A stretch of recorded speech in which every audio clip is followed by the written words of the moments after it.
Amigos, estamos de vuelta con más de Buenos Días. Son las 8:40 de la mañana, estamos en vivo. Vamos a hablar de un tema de interés para nuestra comunidad. Son los inmigrantes venezolanos que han sido expulsados de Estados Unidos y se han refugiado en diferentes albergues ubicados en Tapachula mientras esperan pues tramitar algún tipo de documento que les permita estar de manera regular en México. Hoy tenemos como invitada para abordar este tema a Patricia Mercado. Ella es directora y fundadora del portal digital Conexión Migrante. Buenos días, Patricia, bienvenida. Hola Marjorie, muy buenos días. Muy buenos días a todo el auditorio. Antes de profundizar en el trabajo que ustedes realizan para apoyar a los inmigrantes, quisiera que nos hablara sobre cuál es la situación actual de los migrantes, específicamente venezolanos que están en México. Pues fíjate que hay una crisis importante con lo que está sucediendo con la comunidad venezolana aquí en México. Las organizaciones de la sociedad civil están denunciando que están varados en México porque no tienen, por una parte, ninguna seguridad legal para permanecer en el país, o el proceso es muy largo o hay mucha gente, y no quieren regresar a Venezuela. Entonces, de hecho, hoy habrá una reunión con las organizaciones, ya se tuvo pues peticiones al gobierno de México, sobre todo para que la gente tenga tiempo para tomar buenas decisiones. Se les está solicitando al gobierno mexicano que se les extienda un permiso por un año para que puedan permanecer en México, para que puedan trabajar. Y eso le dé tiempo a la gente de tomar mejores decisiones. Siempre lo que vemos en este tipo de migraciones es que a la gente no le dan el tiempo suficiente para poder decidir cuál es la mejor opción en su futuro. Y las cosas están complicadas, no solamente en el sur de México, que es Tapachula, sino también en la frontera norte. En la frontera norte había mucha esperanza de que los demócratas arrasaran en esta elección, y había esa desinformación dentro de la comunidad de venezolanos que están en la frontera, que era: si los demócratas ganan, vamos a poder entrar a Estados Unidos. Y pues eso no ha sucedido. De hecho, el gobierno de Joe Biden es quien ha puesto estas nuevas reglas y que han impedido y complicado la migración de la población migrante venezolana a Estados Unidos. ¿Se han dado abasto los diferentes albergues como para poder atender esta altísima demanda? Porque hemos visto en las últimas noticias que han desinstalado carpas irregulares porque las autoridades aseguran que propician de alguna manera situaciones irregulares. Los albergues están a tope.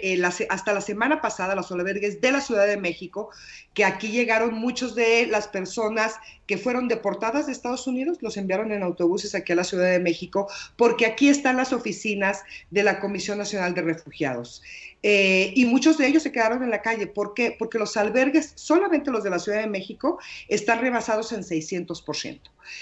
Lo que está sucediendo también en la frontera es que los albergues allá también están rebasados y la gente está durmiendo en la calle. ¿Cuál es el problema? Pues que está empezando la temporada de invierno y es mucho más complicado para quienes no tienen un techo donde dormir. ¿Cuál es la situación del clima en Tapachula, donde muchos de los inmigrantes venezolanos se han refugiado? Tapachula está al sur de México y entonces el clima no es tan terrible. De hecho, en este momento el clima es mucho más agradable porque hace un poco más de fresco. Es muy caliente Tapachula, entonces pues el clima no es el problema. El problema es los espacios que son insuficientes para que la gente se pueda quedar, y también es cierto que los albergues que han funcionado y que están operando en serio son los albergues de la sociedad civil. Hay pocos albergues de gobierno. En la Ciudad de México, por ejemplo, no hay un solo albergue de gobierno para recibir a los migrantes. No solamente a la población venezolana, también hay población hondureña, guatemalteca, salvadoreña, y están rebasados. ¿Por qué piensas tú que luego de tomarse esta decisión conjunta, las autoridades no han dado como la respuesta que se esperaba para atender esta altísima demanda de personas que están buscando de alguna manera el apoyo?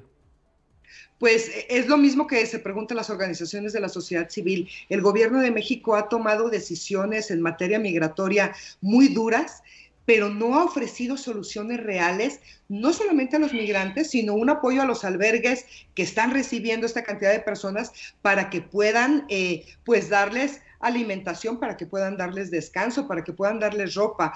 Los gobiernos no han actuado correctamente, han tomado decisiones pues bilaterales, olvidando que son seres humanos los que están migrando. ¿Cuáles son los testimonios que puedes compartir con nuestra audiencia? Pues mira, tenemos una corresponsal en Tijuana. Ella es quien nos ha estado mandando información sobre estas situaciones que están viviendo la comunidad, no solamente venezolana, sino de otras nacionalidades. Hasta hace algunos días se dieron cifras de los eventos que había realizado la patrulla fronteriza en la frontera entre México y Estados Unidos, y se han duplicado el número de detenciones que hace la patrulla fronteriza, y el tema de pedir asilo ha sido muy complicado. Nos comentaba Gabriela Martínez, quien es nuestra corresponsal allá, mucha gente está cruzando sin documentos a Estados Unidos, está solicitando asilo, y hay ocasiones en que los dejan esperando hasta 2 días para darles alguna respuesta. Entonces, son situaciones muy complicadas que pues muchas veces se nos olvida que no son solo números, no son solo nacionalidades, sino son seres humanos. Sí, ¿cuál es la petición que están haciendo las diferentes organizaciones civiles, como tú lo señalas, que están prestando apoyo, pero que también han advertido que no cuentan con los recursos para poderles suministrar alimentos, ropa, de manera permanente?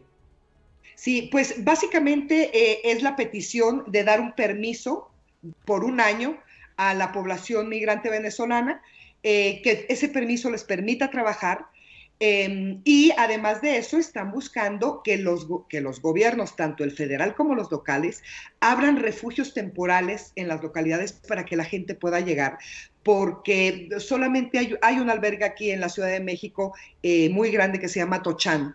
Ellos solamente recibían a migrantes hombres, ahora están recibiendo familias completas y están buscando recursos para rentar apartamentos cercanos al albergue para poder recibir más gente. Entonces, la petición sería ofrecer seguridad legal para que la gente pueda estar tranquila en México, y la otra es pues recursos e instrumentos para que la sociedad civil y para que los albergues puedan recibir a los migrantes. ¿A qué peligro se enfrentan estas familias completas, como tú señalas, que están en México y que desconocen cuáles son los problemas de este país?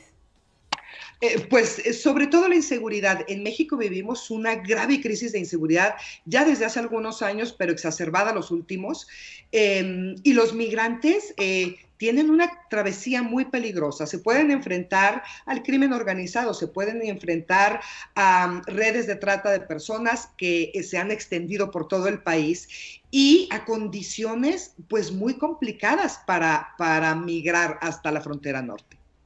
Patricia, cuéntanos un poco de cuál es la percepción de los migrantes sobre las opciones que tienen. ¿Hay información o ellos no saben qué hacer? Hay poca información de calidad.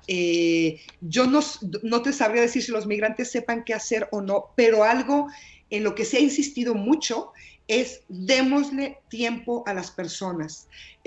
Cuando son procesos migratorios tan complicados, donde hay una deportación, donde estás en un país que no conoces, la toma de decisiones es muy compleja, porque no solamente tienes que lidiar con las decisiones que vas a tomar a futuro, sino decisiones de sobrevivencia cotidiana. Entonces, las condiciones son terribles, la gente está sobre todo muy cansada, pero con la conciencia muy clara de que su opción es o quedarse en México o cruzar a Estados Unidos, no regresar a Venezuela. Ya para finalizar, ¿cómo piensas tú que van a ser las Navidades para toda esta gente? Nos decía que Tapachula es una zona bastante calurosa, pero en otras áreas donde en México presenta bajas temperaturas, incluso granizo, ¿qué se espera para esta gente que está a la intemperie?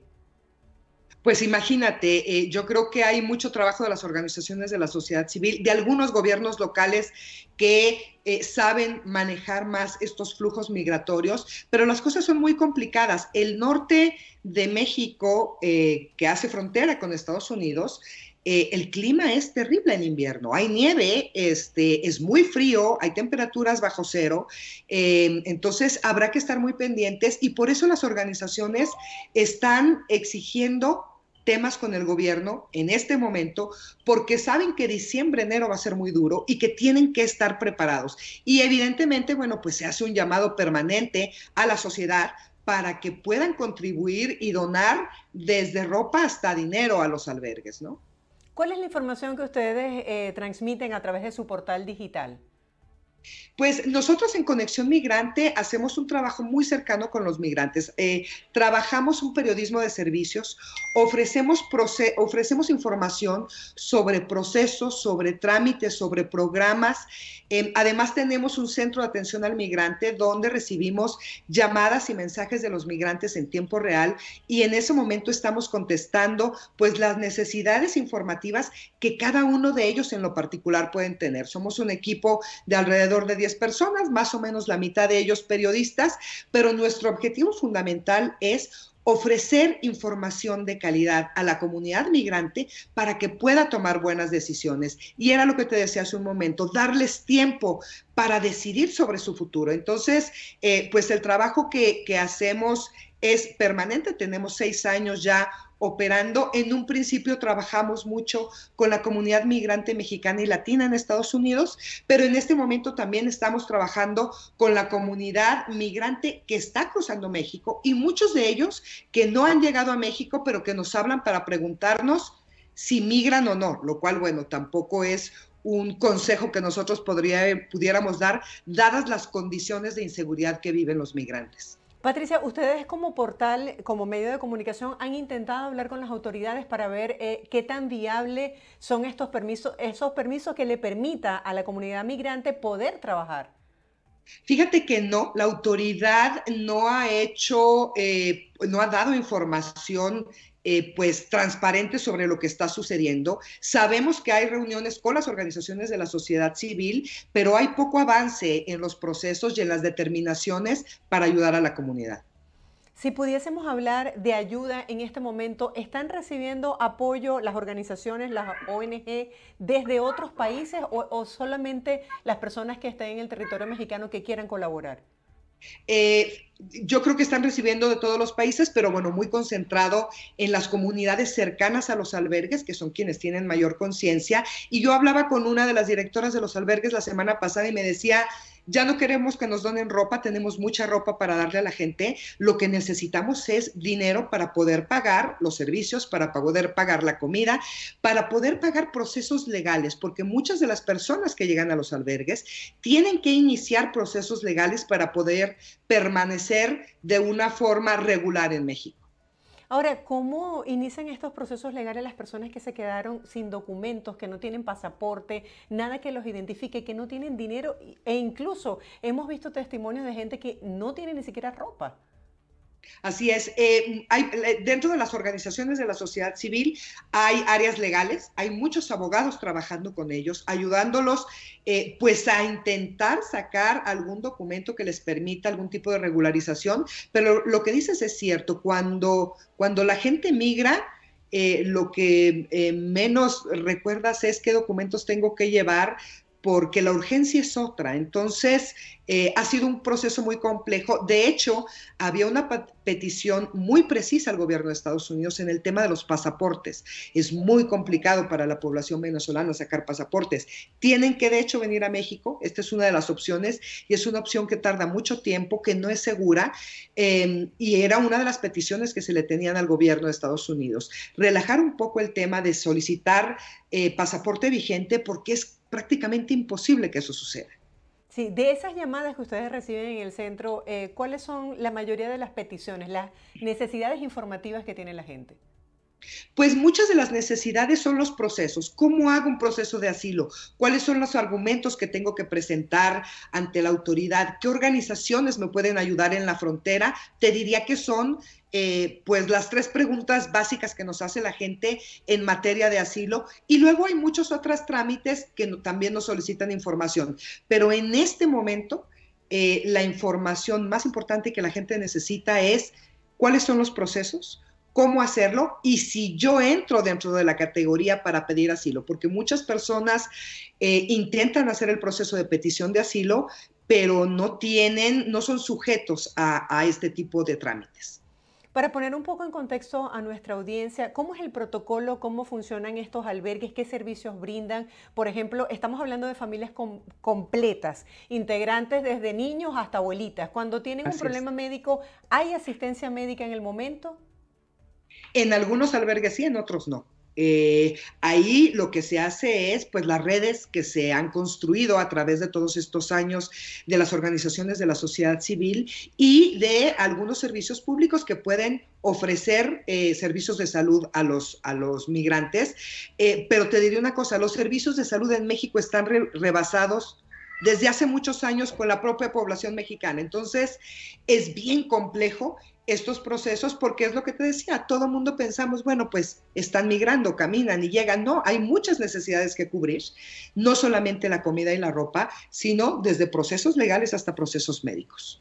¿Cómo la migración irregular ha afectado los servicios y los problemas internos que puede tener México? Te diría que no lo han afectado como se quisiera hacer ver. Yo creo firmemente en que los procesos migratorios deben suceder y que las ciudades y los países debemos estar preparados para recibir a los migrantes. Está comprobado una y otra vez que la migración aporta beneficios económicos a las sociedades. Lo que pasa es que, bueno, en este proceso de crisis que estamos viviendo en este momento, pues es muy complejo el proceso de migrar. Las ciudades más afectadas son las ciudades donde se concentran los migrantes, que es en las fronteras entre México y Estados Unidos, y ahora en Tapachula, en la frontera sur. Tapachula tiene un proceso de crisis desde hace muchos años, con todas las caravanas, porque es la entrada a la frontera sur de México, y hay poblaciones de más de 100,000 personas dentro de una ciudad que no es tan grande y que, bueno, evidentemente se rebasan todos los servicios públicos. Patricia, si hacemos el análisis a otros años, ¿qué diferencias ves en esta nueva ola de migrantes? Es menos masiva. Te diría que en los últimos 4 o 5 años recibimos caravanas de entre 10 y 12,000 personas cada una. Esa sería la gran diferencia. Y ahora es que las políticas migratorias de México y Estados Unidos se han endurecido. Es más complejo el proceso de migrar. Y cuando tú le metes complejidad a los procesos de migrar, a los únicos que afecta son a los migrantes. Los gobiernos nunca toman en consideración eso, tienen este discurso de vamos a hacer una migración ordenada, y lo que ellos ven como migración ordenada son frenos brutales a la migración. ¿Y qué es lo que producen? Que los riesgos crezcan. Si tú no puedes cruzar y hacer un proceso que se supondría tienes derecho, como el asilo en Estados Unidos, entonces vas a buscar migrar de una forma sin documentos, arriesgando tu vida, arriesgando tu patrimonio. Entonces, pues ha sido complejo, y en el tema de los migrantes venezolanos, pues ha sido muy complejo para ellos porque están varados en México. No tienen permisos aquí, pero tampoco pueden cruzar Estados Unidos, y el parol que ofreció Estados Unidos pues está muy interesante, pero el porcentaje de personas que pueden cumplir esa lista de requisitos es muy pequeña. ¿Piensas que esta medida va a bajar el flujo de migrantes? No, no, las medidas que toman los gobiernos nunca reducen el flujo de la migración, solamente la hacen más peligrosa, ponen más en riesgo a las personas, pero frenarla no. Y esa es una visión equivocada de los gobiernos, de ponemos reglas, entonces la migración se va a detener. La migración no se detiene, es un proceso natural, pero además de ser un proceso natural, es un derecho humano. Gracias, Patricia, por compartir con la audiencia tu visión, este trabajo que realizan desde este portal web con información valiosísima para la comunidad de migrantes. Un abrazo, será hasta un próximo encuentro. Muchísimas gracias, que tengan un bonito día. Hasta luego. Gracias, igual para ti. Era Patricia Mercado. Nosotros nos despedimos y los dejamos con estas imágenes desde Fort Lauderdale. Estamos monitoreando este paso de la tormenta tropical Nicole. Nos vamos justo con estas imágenes. Así está el clima tras el paso de Nicole, que como ustedes saben, el pronóstico era que se convirtiera de huracán categoría 1 en tormenta tropical. Nosotros estamos monitoreando cómo es su paso por el estado de la Florida. Después de azotar justamente la costa este de Florida como huracán de categoría 1 este jueves por la mañana, según el Centro Nacional de Huracanes. Las autoridades locales de Florida están comenzando a evaluar ya los daños causados por Nicole a medida que esta tormenta tropical atraviesa el estado, según han informado a través de los diferentes medios de comunicaciones. Nos despedimos con estas imágenes en vivo. Ha ido mejorando el clima al paso de Nicole, que de huracán se convirtió en tormenta tropical. Las autoridades están haciendo en este momento la evaluación de los daños que ha dejado a su paso por la Florida. Vemos gente en la calle, la situación está tranquila, no hay lluvia en este momento, se ve el mar un tanto enrarecido. Sin embargo, ya está saliendo el sol. Estas son imágenes en vivo desde Fort Lauderdale. Nosotros los dejamos con estas imágenes y les esperamos este viernes en una nueva edición de Buenos Días.